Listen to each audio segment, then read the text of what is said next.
Hello dear friends, आप सभी का स्वागत है आपके अपने यूट्यूब चैनल मैथ एक्सप्लोरिंग में। तो दोस्तों, हमने अपने पिछले वीडियो में देखा किस प्रकार बांग्लादेश और नेपाल ने अपने यहाँ पर लोकतंत्र की स्थापना की।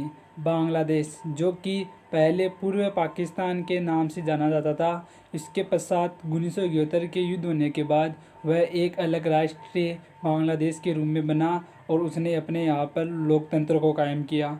इसके बाद नेपाल, जिसमें राजतंत्र था, और नेपाल ने राजतंत्र को समाप्त करके अपने यहाँ लोकतंत्र की स्थापना की।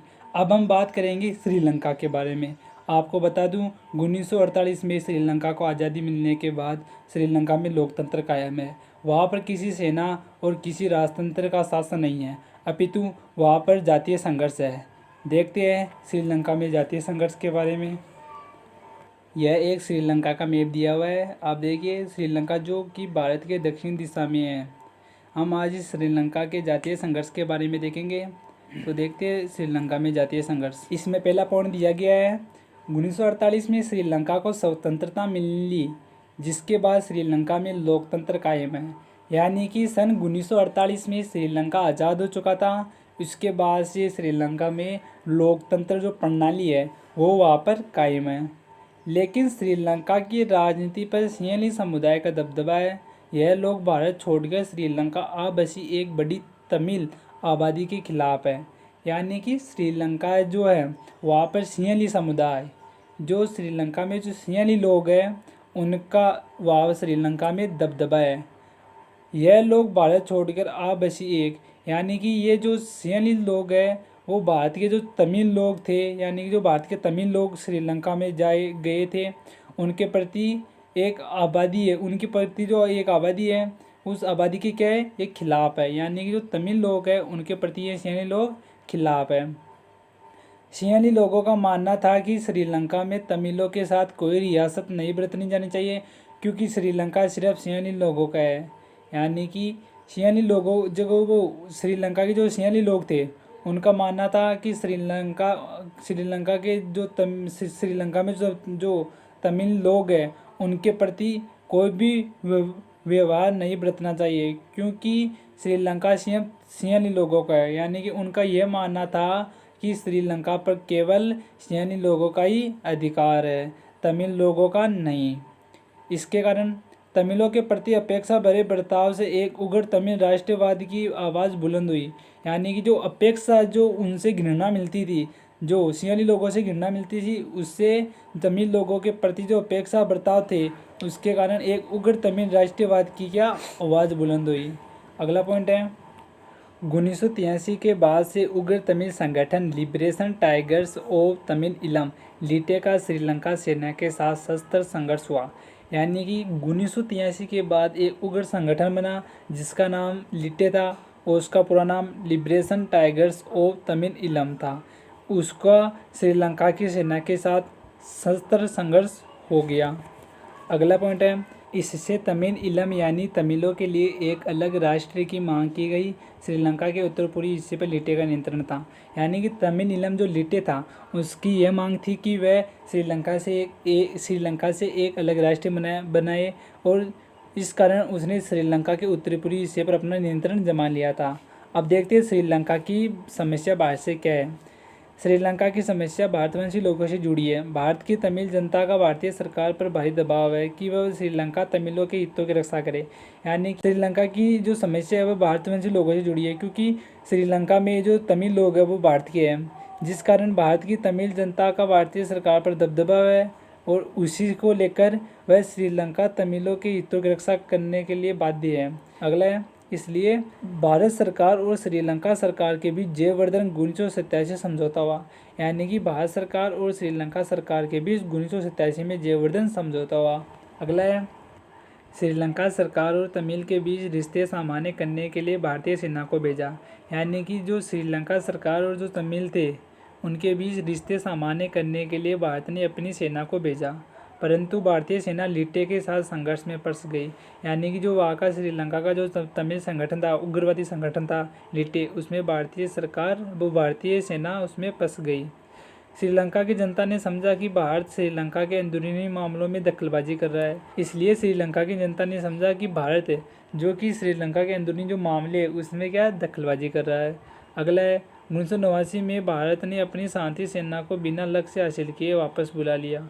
यानी कि 1979 में भारत ने जो शांति सेना भेजी थी श्रीलंका में, उसको बिना लक्ष्य हासिल किए उन्हें वापस बुला लिया।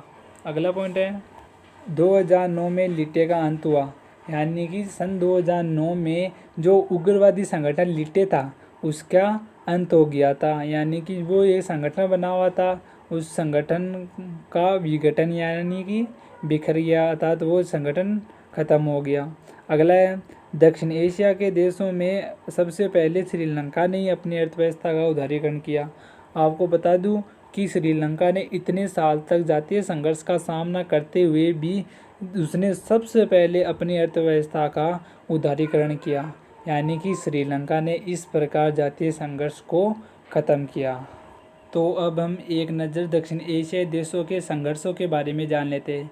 आपको पता है भारत जो कि पूरे दक्षिण एशिया में मध्य यानी केंद्र में स्थित है। सबसे ज़्यादा आपको बता दूं पाकिस्तान के साथ संघर्ष हुआ है भारत का। तो देखते हैं भारत और पाकिस्तान के संघर्ष के बारे में। भारत पाकिस्तान संघर्ष देखते हैं किन किन मुद्दों पर इन दोनों देशों के बीच संघर्ष हुआ है। पहला मुद्दा है कश्मीर का मुद्दा। पहला पॉइंट है इसमें आज़ादी के तुरंत बाद कश्मीर मसले पर संघर्ष। यानी कि जो हमारे भारत के उत्तर दिशा में जो जम्मू कश्मीर है उसको लेकर दोनों देशों के बीच 1948 में युद्ध हो गया था। फिर 1948 के युद्ध में कश्मीर के दो हिस्से हो गए। यानी कि 1948 में जो युद्ध हुआ उससे कश्मीर के दो हिस्से हो गए। कौन कौन से? एक था पाक अधिकृत कश्मीर और दूसरा भारत का जम्मू कश्मीर प्रांत। इन दोनों सीमाओं के बीच एक बॉर्डर सीमा भी खिंची हुई है। तीसरा पॉइंट है 1965 और 1971 में युद्ध में भी कश्मीर मसला अनसुलझा। यानी जो 1965 और 1971 में जो युद्ध हुआ था उसमें भी कश्मीर का जो मुद्दा था वो सुलझा हुआ नहीं था। दूसरा है हथियारों की ओर। यानी दूसरा मुद्दा किस लिए? हथियारों को लेकर है। देखते हैं 1990 में भारत ने पोखरण में और इसके कुछ दिनों बाद पाकिस्तान ने चंगाई पहाड़ी पर परमाणु परीक्षण किए। यानी कि 1990 के दशक में भारत और पाकिस्तान ने दोनों ने ही परमाणु परीक्षण कर लिए थे। भारत ने तो पोखरण में किया और पाकिस्तान ने चंगाई पहाड़ी पर परमाणु परीक्षण किया। अगला पॉइंट है आतंकवाद का प्रभाव। देखो आतंकवाद को भी लेकर दोनों देशों के बीच मतभेद है। इसमें भारत सरकार का आरोप है कि पाकिस्तान कश्मीरी उग्रवादियों को हथियार प्रशिक्षण और धन देता है। यानी कि जो कश्मीर में जो उग्रवादी जो लोग हैं, उग्रवादी जो संगठन है, उनको हथियार व प्रशिक्षण यानी जो शस्त्र चलाने की शिक्षा और धन देता है।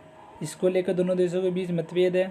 भारत सरकार का मानना है कि पाकिस्तान ने 1985 से लेकर 1995 की अवधि में खालिस्तान समर्थन उग्रवादियों को हथियार तथा गोली बारूद दिए।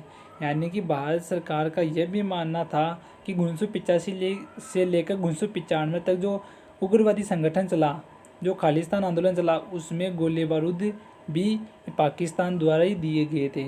अगला है पाकिस्तान की खुफिया agency inter services intelligence ISI पर बांग्लादेश और नेपाल के गुप्त ठिकानों से पूर्वोत्तर भारत में भारत विरोधी अभियानों में संलग्न होने का आरोप है।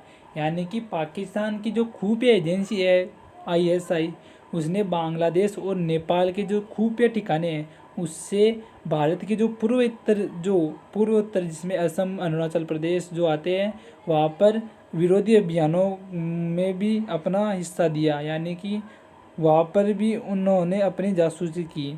इस प्रकार इन दोनों के बीच आतंकवाद को लेकर भी है। अगला है नदी जल विवाद। नदी को लेकर भी इन दोनों देशों के बीच विवाद है।